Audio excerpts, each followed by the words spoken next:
Soccerladuma Radio.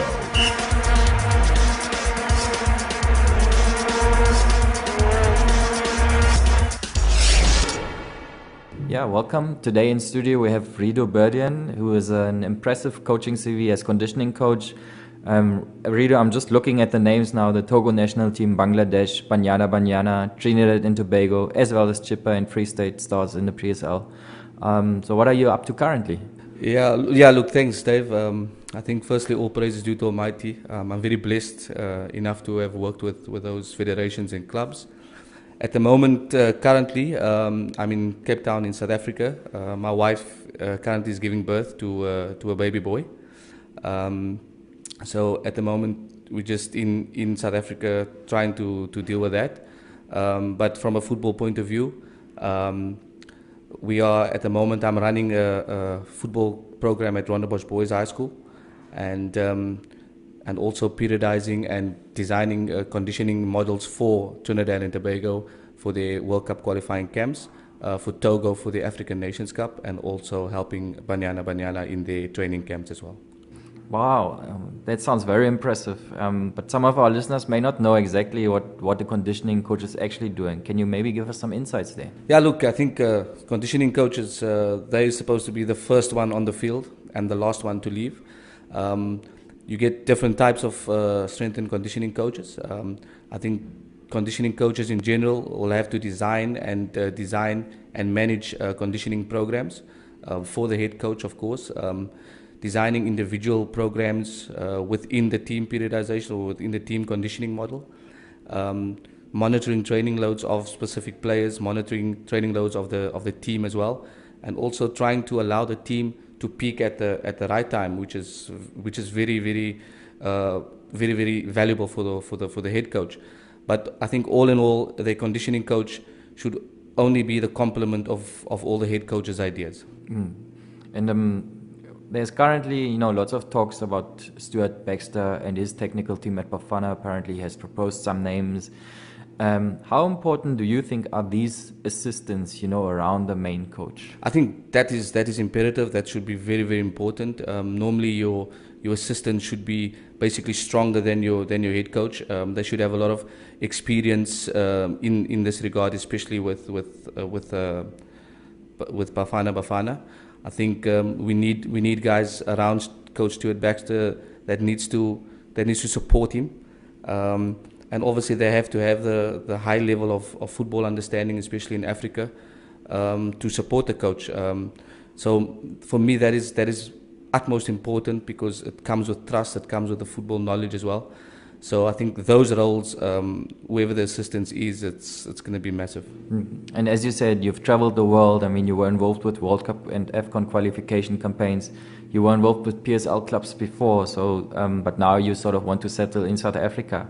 Would you be interested in, a coaching role with one of the PSL clubs again? Yeah, I think so. I think it's always good to be back home and always giving your experiences from outside South Africa into the South African game. I think I would definitely add value, as you'd say, to PSL clubs, especially from a conditioning point of view, especially with clubs with ambitions that want to achieve in, say, the African Champions League, because most of the football that I've experienced, have worked with, was all outside South Africa, in the Northwest Africa, like you said, with Togo, and periodizing and planning in this way. I think I will definitely take on a challenge, like you're saying, for a PSL club, but preferably a PSL club that will be in Africa and that wants to have that experience of playing around in Africa, especially in the CAF Champions League. Yes. And maybe I'm just thinking now, Pitso Masumane obviously was involved in a long campaign locally and in Africa after the winning the CAF Champions League and again going for the PSL title, just finishing in second spot now. He often claims, that his players are under more pressure because they play many more games than the ones that are not involved in sort of African campaigns. Can you just give us a little bit of insight, how to ideally or better prepare a squad that plays in Africa, that plays like weekend, midweek, all those travels? What's sort of your role in that regard? I think at the moment, I think Pitso has done a fantastic job. I think he's got a fantastic technical team in Coach Mangoba Mangiti. I've worked with Coach. They've got a fantastic conditioning coach as well in Cabello. So I think they actually periodized it very, very well in this African Champions League and into the seasons as well. By saying that, I think squad rotation, in order to succeed like that, I think squad rotation is mostly important, and I think he's done that very well. Managing key players, allowing these players like Kama Billiard and Castro and all these top players to actually play a lot of game minutes. And that's where you have to give credit to, again, the conditioning coach and also Pitso Masumani, who is actually the head of the technical team. Great stuff. And then since we have someone with so much expertise in the studio, maybe you could just give us a few insight from your point of view. Ronaldo and Messi, they continuously playing over 50 games, but they don't seem to be tired. You know, they can keep this high level up. How are they doing it? Yeah, look, like you said, this is at a high level. Especially the most important factor there is actually the communication between the federation, which is the country, and the club coaches. What we did with Togo, for example, we had players like Adebayo and Alexis Ramau that we had with the national team. They were playing for big clubs like Tottenham Hotspur at the time was Manu Adebayo. Alexis Ramau played for Olympique Marseille, and Mathieu Dosevi played for Olympiacos. So due to this, 80% of the players from Togo were all playing in Europe. So it was very, very important for us. We set up a structure where the communication between the coaches of the club and the country, it was all simultaneously. So, for example, if a player came in on a match day -5, for example, so we as a metric, as a conditioning coaches, we will know what the metrics are or the loads are for that specific day. And when the player leaves his country, we will get all the training records from the club, and that gives us a good time to actually condition the players within their camp.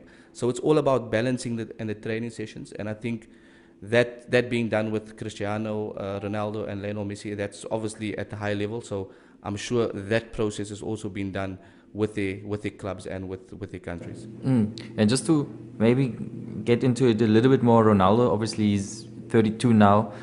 He has been more rested this season than ever before. Do you think Zidane and his coaching team are handling well, given his advanced age, but he's still scoring week in week out? I think that's fantastic. I mean, I think because of Zidane as a player, I mean, he basically goes in the same mold as Cristiano. So the understanding there between coaches and player, I think that's fantastic.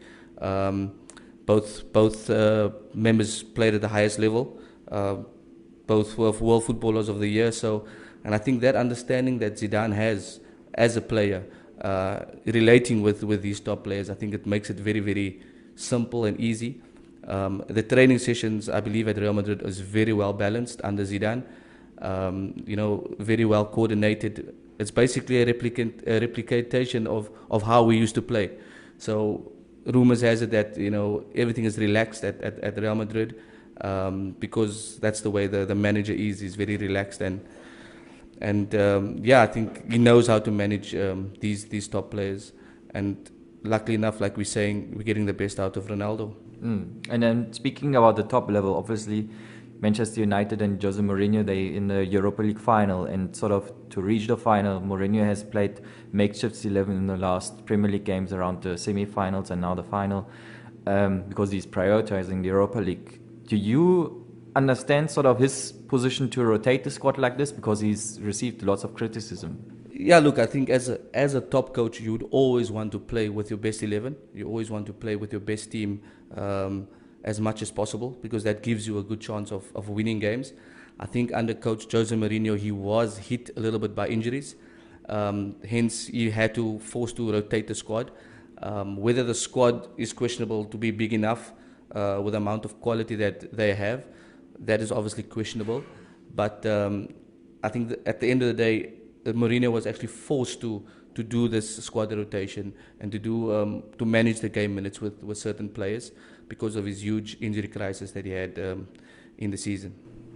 Yeah, I completely agree. I mean, at some point there were like 6-7 players out at the same time, and these were regular starters like Zlatan Ibrahimovic, Mkhitaryan.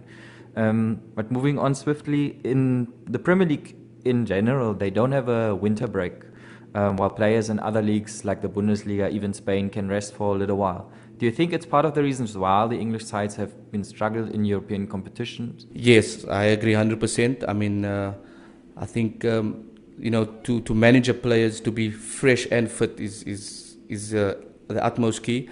And I think because most of these players, like you're saying, in the Premier League, they maybe play a lot of game minutes compared to La Liga or Bundesliga, for example. I think also the pre-season preparations for the Premier League clubs and the other clubs is completely different, where because the Premier League is marketed well, so you have to, in pre-season, it's forced that you have to go do pre-seasons in the USA, for example, or go to the Middle East. So a lot of factors need to be considered now. You're talking about fatigue, you're talking about players coming in from big competitions like World Cups, European Championships immediately into this type of pre-season. So I think on that point of view, definitely the Premier League clubs will suffer because of the pre-season type. Not mere to say that it's the coaches. I think it's more club policy where it's got a marketing strategy to it, because Manchester United, these are big brands, and we need to uphold that side of the game as well. Okay, Riedoh, and just two more questions before we let you go. What was your biggest success story in your coaching career? I think from a fitness coaching point of view, I think a big success which I take pride of is obviously the winning the two promotions with Chippa United. I think because of the club was basically non-existent. We started the club from Vodacom League and basically winning 2 league titles within those 2 years. I don't think that has been done, so that is something that we really take pride of. And obviously qualifications to the African Nations Cup with the Botswana national team in 2011, and also the Togolese national team getting AFCON qualification there. So I think those are the two that really stand out for me, and hopefully we could add the World Cup qualifier with Trinidad and Tobago as well, coming in the end of November. If we can get a World Cup, then I think that would be definitely one of the top achievements for me. Some great success stories in there, and obviously you said trying to settle now in South Africa. What would sort of be your dream job? I think at the moment, I think the dream job would be for me if you get a European club. Like for me, Juventus is the team that I support well. Juventus conditioning coach there. Or maybe even Real Madrid. That will be top. I think you might be the first South African to actually be on the bench there. So I think that would be something very, very special at the moment. Yeah, the sky's the limit. We wish you all the best, and thanks for coming in. All right, no problem. Thanks. Soccerladuma Radio.